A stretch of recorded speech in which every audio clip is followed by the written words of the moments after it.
உன் கருங்கூந்தல் குழலாகத்தான் எண்ணம் தோன்றும்.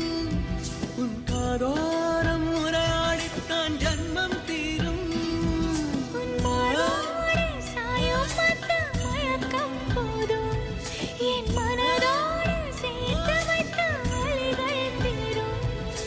காதல் ஒன்றை தவிர என் கையில் ஒன்றும் இல்லை, அதை தாண்டி ஒன்றும் இல்லை. பெண்ணே பெண்ணே நீ இல்லை.